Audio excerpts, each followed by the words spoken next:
This is the closest we got to Phoenix around here. Let's check out the 2024 Pivot Switchblade.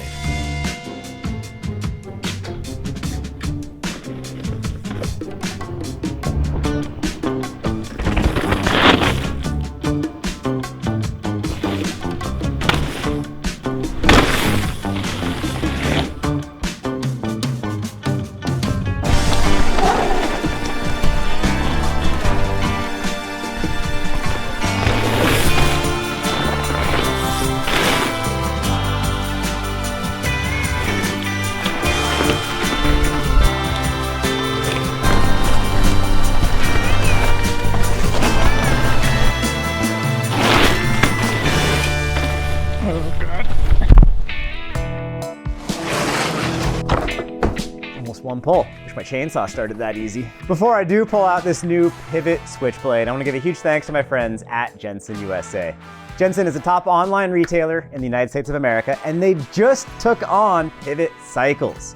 So, if you're familiar with my channel, you saw my review of the Switchblade back in 2022. Well, now we've got the current brand new 2024, and you can get these now through Jensen. I'm gonna link to all the Pivot bikes available at Jensen down in the description below. Scroll on down, click that link, and then anything you do purchase from Jensen, whether it's an inner tube or a new Pivot bike, whatever you need, that'll help support my channel. It's a big part of how we make this all happen. So big thanks to Pivot, huge thanks to Jensen, and of course, big thanks to all of you for all of your support, watching, purchasing, commenting, just subscribing, just being here. It's good. All right, let's get into the Switchblade. Was this legal in Washington State? I should check the laws and see if you can have a Switchblade here. In California, you can't. I wonder if this is the handlebar, quite likely. I have not yet seen anything about this bike, no media, press kits, no nothing. So I'm coming into this completely blind. There we go. Cool. It's black. Black bikes are very hard to see when we film them here in the Northwest. Wish me luck. Pivot, pivot, pivot, pivot, pivot. Black and beige? That's a new combo. It's cool, but no one's gonna be able to see this bike in the forest up around here. So Rocco, this is the new Pivot Switchblade. Yeah, this is a mid-travel trail or short travel enduro bike, depending on, do you want down? Yeah, yes please. Okay buddy, you're down. This is why we love them. You sure you want out here? Yeah, look at him. You sure you want out? It's like, no, I don't. It's 12 degrees Fahrenheit outside, -10 Celsius. Oh yeah. That's really cold. Last time we rode a Switchblade, we got to ride it back in Pivot's hometown of Phoenix, Arizona. But how is the newest version of the same bike gonna handle the Northwest? Let's find out. Oh, ride's pretty good. Review's done. Yep, they both ran back in. Now we don't have to go cat hunting. Over the mushroom, no. Back end is pretty nice and short. The stack feels pretty high. There's a lot of spacers right here. I gotta throw on my heavy duty tires. I might not look it, but I'm heavier than a lot of mountain bikers. I'm over 170 pounds now. And then the way I ride, I really have to have heavy duty tires. I think we gotta do a first ride. Maybe we wait until it's not 10 degrees outside? Yeah, I think I'm gonna go for a run today. What are you cats doing? You're probably frozen. It's hard without any visuals of solid ice. You can't tell how cold it is out here. Rocco, Rocco, come back. Rocco, Rocco, come on back. Come on in, Rocco.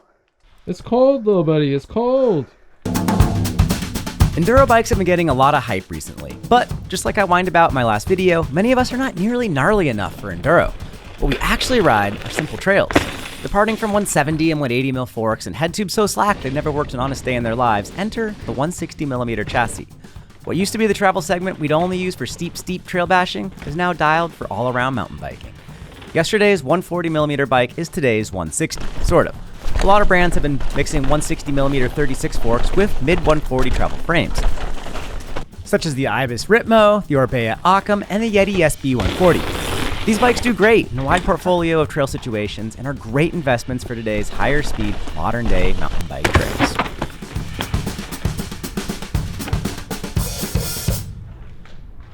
Hello everyone. First ride on the Switchblade. Pretty cold out, everything's pretty frozen. Hard to always tell on camera, but Ew. Anything that was water a week ago has been ice for a week now. Whoa, that's a big, whoa! I got my clip-in pedals swapped on here. I want to make this thing feel as fast as it can be. Got my heavy-duty tires. So a really cool thing happens here, and when it gets this cold, everything tends to dry up a little bit. So it's kind of like a moldier version of Colorado.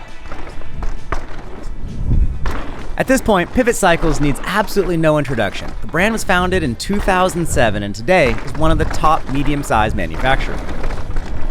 Ew. I've known the dudes at Pivot for a long time, solid group of folks. When I worked at IBIS back in the day, if we didn't have a model that someone was looking for, or that travel segment or whatnot, or if we were sold out, I would tell folks, go get a Pivot. It's a really good bike. You'll have a great experience. Do it. Just get a Pivot. I'm sorry I don't have a bike for you. You'll be okay though. Let's take a brief moment and go back to 2022 when we saw the very first ever Pivot on my YouTube channel. So I rode the prior generation Switchblade a whole bunch down in Arizona. And that bike was built to rip in Arizona. I remember thinking to myself, this might be kind of a steep head angle bike to ride back home. This might be different back home. And so I wanted to comment in that video that I don't know how it would ride in the Northwest. The prior Switchblade is still a very popular bike. It has aged into young adulthood without any blemishes popping up on its permanent record. On the trails around Phoenix, the bike worked great. Minimal pedal strikes, a fast feel, and geometry that was well suited for the conditions. The new 2024 update here takes what was and further improves this to better suit the steeper, faster trails that are becoming more common.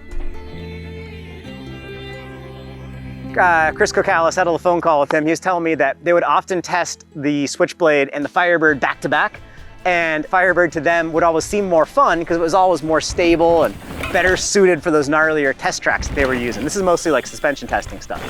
And so they wanted to make the Switchblade a little bit more gnarly to kind of be a mini Firebird rather than just its own standalone trail bike. So in that context, they've done a good job. This thing works good. I've noticed this bike is really, really fast. It feels fast. When you go to pedal, whoosh, you go flying up the hill. On the downhill, it's got a really long wheelbase. It's got a long reach. I don't know what it is on paper, but when you're riding it, it feels big. As a result, it's pretty stable at speed. Now, I've had some sketchy moments. I had one where my front tire washed out a little bit on a muddy section of trail, and I didn't die. That's a testament to what it's like to have a longer wheelbase. Good morning, everyone. Just got a new stem on the Switchblade. Went down to a 35 length. Came stock with a 45 on this size medium. The bike's pretty long. The 35 is definitely an improvement for me over the stock 45. A brief yet important note on sizing. I am just over 5 feet 8 inches tall, or 174 centimeters. I felt like the prior generation Switchblade with a reach of 455 fit me great. I was able to ride this new bike and have a ton of fun on it, but it is definitely a bit big on me. I adapted to it over the last month, but still, when I go back to my medium Ripmo, I do prefer the slightly shorter reach. Heads up to all of you, the size small Switchblade is a full 25 millimeters shorter than this medium. Okay, you got 2.5 inches of clearance. My gut tells me that the small will be way tiny and to stick with the medium. Oddly enough, when I rode the 23 Pivot Firebird, I quite enjoyed the size medium, which had a monstrous 468 reach. And the latest Firebird is actually shorter in both reach and wheelbase than this medium Switchblade. It appears that Pivot's largest sizing gap is between the small and medium Switchblades. There might be quite a few of us who are going to fall between these sizes. This will only affect those of us around 5 feet 8 inches tall, but it's worth noting.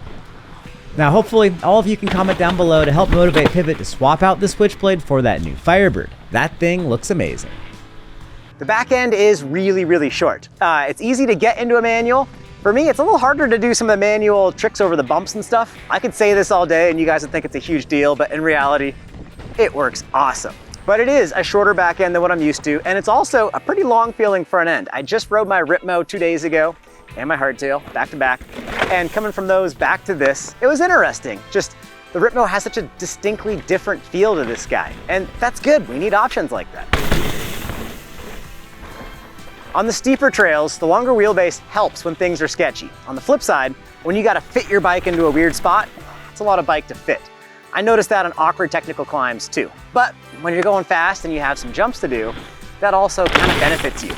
I think that setup, that layout, makes a lot of sense for the Southwest, where they're intentionally designing this bike for.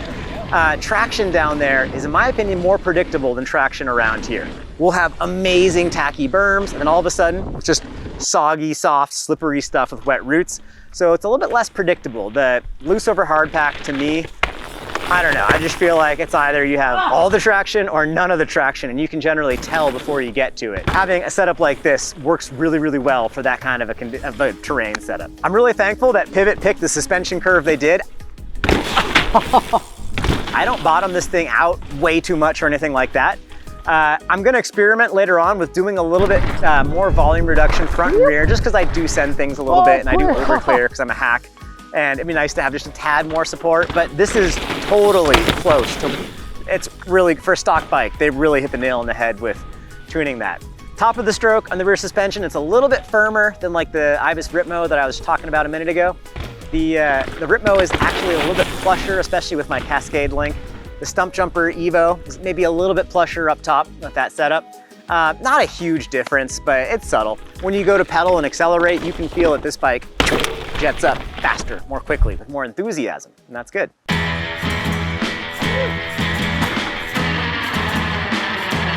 Well, I made a tweak that's really hard to see in the video, but it dramatically improved the Switchblade for me. I added a Wolftooth 1-degree slacker headset called the GeoSet. This slightly shortened the reach, and even more importantly, that slacker head angle is better matched for my most common terrain. My riding style is based around standing a lot, and especially so while really low over the bike. The stock bike handles well, but made slacker, it handled even better. The back end is very short, and while this may seem counterintuitive, that slacker head angle kind of seemed to compensate for that short back end. This provided what I felt was even better overall balance. I found more confidence, predictability, and fun with that GeoSet installed. I purchased the GeoSet myself from Jensen USA, though I do want to disclose that I got it at a slight discount since I do a lot with Jensen.